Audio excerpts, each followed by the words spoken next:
Welcome to Phoenix Podcast, hosted by Amin Moinian, where we deep dive into politics. Today, Okay. we're diving into a topic that's always gotten people fired up. Yeah. Labor unions. Right. Are they the heroes of the working class, or are they actually holding workers back? It's an interesting question. Let's find out. It is. You'd think with the economy doing as well as it has in recent years, more people would be joining unions, but actually the opposite is happening. That is surprising. Union membership is going down. You usually hear about unions getting stronger when the economy is booming. Yeah. So what's going on here? Well, there are two main camps with very different ideas about unions. Okay. On one side, you have folks like Bernie Sanders and Elizabeth Warren who believe Right. that unions are crucial for protecting workers. Oh. They argue that without unions, workers are vulnerable to exploitation by big corporations.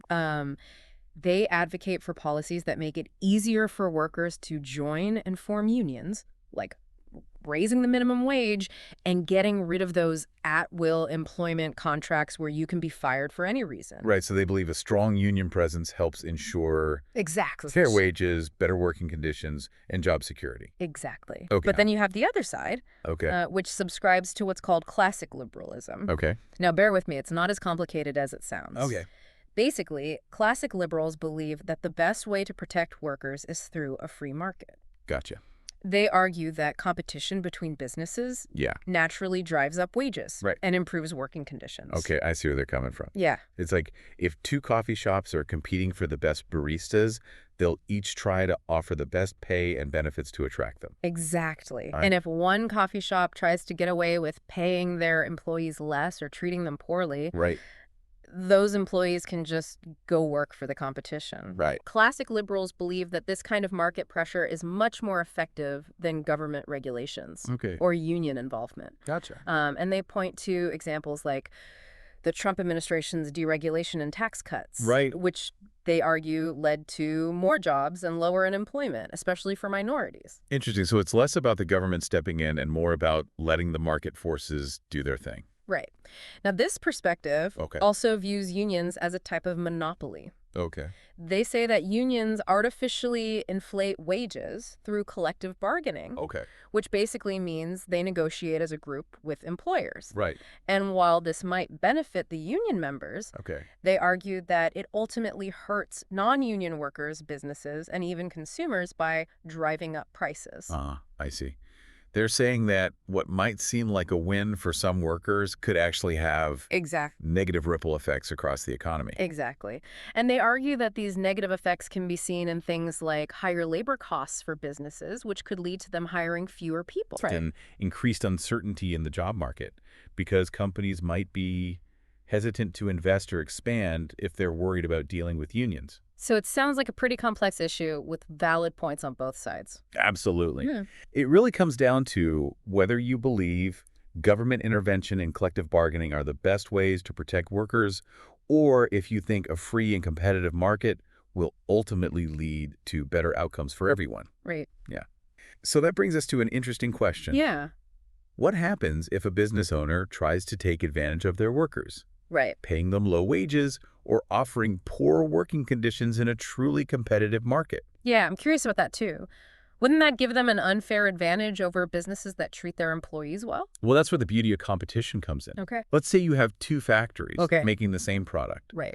But one factory tries to cut corners by paying their workers less. Okay, I'm following. Well, the other factory, the one that pays fair wages, can use that to their advantage. They can say to potential employees, hey, come work for us. We treat our workers right and offer competitive pay. So the factory that exploits its workers will start losing their best employees to the competition. Exactly. Right. And if they want to stay in business, they'll be forced to improve their wages and working conditions to attract and keep good workers. That makes sense. It's like the market itself is policing bad behavior. That's the idea behind classic liberalism. Okay. It's all about individual liberty and limited government interference in the economy. Right. Classic liberals believe that the best way to protect workers' interests is to let them freely choose where they want to work Gotcha. and let competition between businesses drive up standards. So instead of relying on unions or government regulations, Huh? classic liberals believe that a free market is the best way to ensure that workers are treated fairly. Precisely. Now, some people argue that this approach Okay. doesn't do enough to address income inequality. Okay. They say that even in a competitive market, Right. there will always be a gap between the rich and the poor. That's a valid concern. Yeah. So how do classic liberals respond to that? Well, they usually focus on creating opportunities Okay. for everyone to succeed. Right. Things like promoting education and job training programs, Gotcha. reducing barriers to starting a business, Right. and creating a level playing field where everyone has a fair shot, regardless of their background. So it's less about redistributing wealth and more about creating a system where everyone has the chance to climb the economic ladder. Exactly. Okay. It's about empowering individuals to reach their full potential. That makes sense. Yeah. But what about things like workplace safety? Yeah. Doesn't there need to be some government oversight Yeah.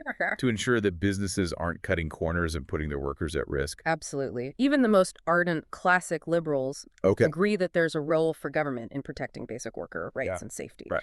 But they argue that these regulations should be limited and focused on preventing harm, not dictating every aspect of the employer-employee relationship. Okay. So it's about finding the right balance between protecting workers and allowing businesses the freedom to operate and compete. Precisely. It's a delicate balancing act, Yeah. and there's no easy answer. So we've looked at the arguments for both sides. It seems like there are strong points on both sides of the debate. What I'm taking away from this is that the decline of union membership doesn't necessarily mean that workers are worse off. That's a great observation. Yeah, It really challenges the traditional narrative, doesn't it? it does. It seems like the relationship between unions, workers, and the economy is far more nuanced than what's often portrayed. Absolutely. And it's important to consider all these different perspectives when thinking about how best to empower workers and create a more just and equitable society. I agree. Now, another thing I'm curious about is this shift away from traditional manufacturing jobs. You mean the rise of the service and tech industries? Exactly. Yeah. How has that impacted the role of unions?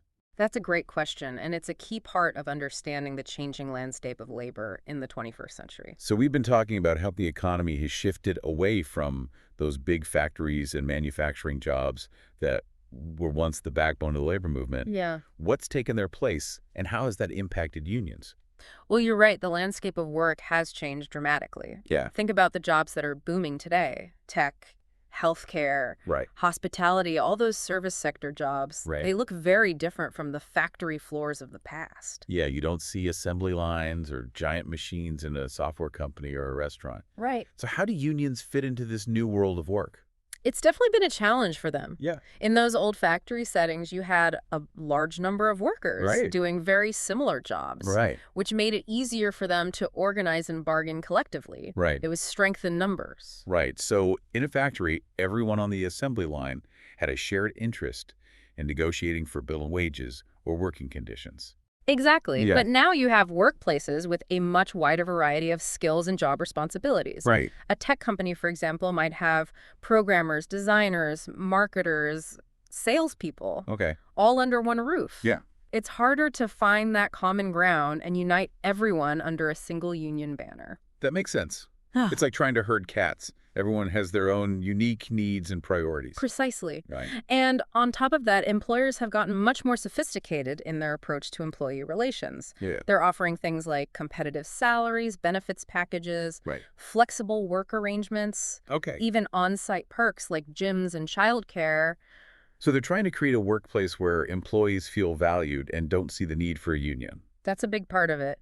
And it's been fairly successful in some sectors. Of course, there are still industries where unions play a vital role, especially in places where workers might be more vulnerable to exploitation or unsafe working conditions. Right. Think about farm workers, construction workers, or those in certain service industries. So unions aren't going away anytime soon. Right. But they're definitely having to adapt to the changing times. Absolutely. It's a fascinating evolution to observe, Yeah. and it really raises questions about what the future of work will look like and how workers will be represented. Well, I think this deep dive has definitely given us a lot to think about. Yeah. We've seen that the relationship between unions, workers, and the economy is complex and constantly evolving. Right. There's no easy answer to the question of whether unions are good or bad, and it really depends on the specific context and industry. I completely agree. And I think the most important takeaway is that we need to have open and honest conversations about these issues and be willing to challenge our assumptions. Absolutely. So to our listeners out there, keep asking questions, stay informed, and be engaged in these crucial conversations about the future of work. Thanks for joining us on this deep dive into the world of labor unions.